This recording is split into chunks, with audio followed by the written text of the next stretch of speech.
আমাদের যাদের শরীরে আয়রনের ঘাটতি তারা কিন্তু ওষুধের পাশাপাশি কিছু ন্যাচারাল জিনিস দিয়েও সেই ঘাটতি পূরণ করতে পারেন।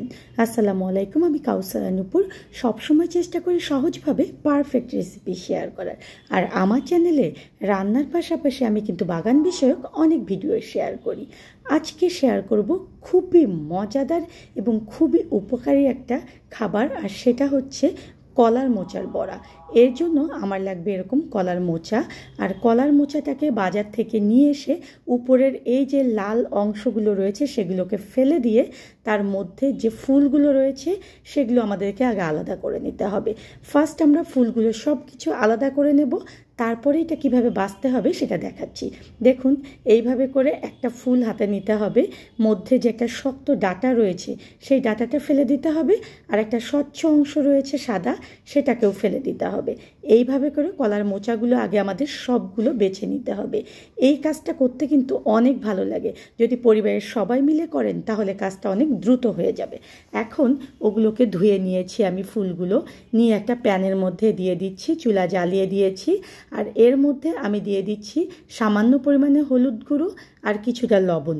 এই হলুদ গুঁড়ো দেওয়ার কারণে কলার মোচাগুলোর মধ্যে একটা কষ রয়েছে, এই কষটা চলে যায়, আর এর মধ্যে যে একটা তেতো ভাব রয়েছে সেটাও চলে যায়।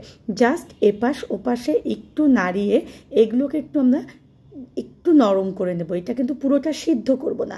দেখুন, একটু নাড়াচাড়া করার পরে এখান থেকে অনেকটা পানি বের হবে। এই পানিটাকে আমরা একটু ঝরিয়ে নেব, নিয়ে ঠান্ডা করে নিলাম। ঠান্ডা করে ফিরে আসার পরে দেখুন যে একটু নিয়ে এগুলো এভাবে করে আমাদের ছোট ছোট টুকরো করে কেটে নিতে হবে। আপনি যত ছোট করে কাটতে পারবেন ততটাই ভালো। আবার খুব বেশি যে মিহি করে কাটতে হবে তা কিন্তু নয়, ঠিক ভিডিওতে দেখানোর মতো আমাদেরকে আগে কেটে নিতে হবে। এই খাবারটা অসম্ভব মজা। কলার মোচা দিয়ে আপনারা অনেক কিছু খেয়েছেন এবং আমার চ্যানেলেও কিন্তু কলার মোচার বেশ কিছু রেসিপি রয়েছে, যেমন কলার মোচার কষা, কলার মোচার ঘন্ট, আর আজকে যে পেঁয়াজু বানিয়ে দেখাচ্ছি বা বড়া বানিয়ে দেখাচ্ছি, এটা খেতে কিন্তু খুবই মজা। 1 কাপ পরিমাণ মসুর ডাল আমি ভিজিয়ে রেখে বেটে নিয়েছি, তার মধ্যে কলার মোচাগুলো দিয়ে দিলাম পেঁয়াজ, কাঁচামরিচের কুচি, 1/2 চা চামচ পরিমাণ আমি এখানে দিয়েছি আদা বাটা, 1/2 চা চামচ পরিমাণ রসুন বাটা, 1/2 চা চামচ পরিমাণ লবণ, 1/2 চা চামচ পরিমাণ হলুদ গুঁড়ো, আর দিয়েছি 1/2 চা চামচ পরিমাণ জিরের গুঁড়ো। দিয়ে ভালো মতো এটাকে দেখুন যে আমি মেখে নিচ্ছি আলতো হাতে। এখন এটাকে সুন্দর একটা বাইন্ডিংস দেওয়ার জন্য এবং এটাকে ক্রিস্পি করার জন্য এখানে আমরা 3 থেকে 4 টেবিল চামচ পরিমাণ কর্নফ্লাওয়ার দিয়ে দিচ্ছি।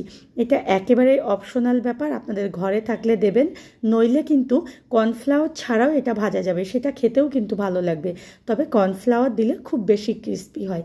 এখন ভালো মতো এটাকে মেখে নিয়েছি। চুলায় একটা প্যানে তেল গরম করে নিয়েছি। তেল গরম করার পরে আমরা চুলার আঁচটাকে মাঝারি করে দিয়ে এটাকে সুন্দর বড়ার শেপ দিয়ে দিতে হবে। একেবারে গাদাগাদি করে দেবেন না, আপনার প্যানে ঠিক যতগুলো আসবে ততগুলোই দিয়ে দেবেন। যারা আগে এই রেসিপিটা করে খেয়েছেন তারা কিন্তু অবশ্যই আমাকে জানাবেন যে এটা কতটা মজা, আর যারা খাননি তারা কিন্তু আমার দেখানো এই রেসিপিতে বানিয়ে খেয়ে কতটা মজা পেলেন সেটা অবশ্যই আমাকে জানাবেন।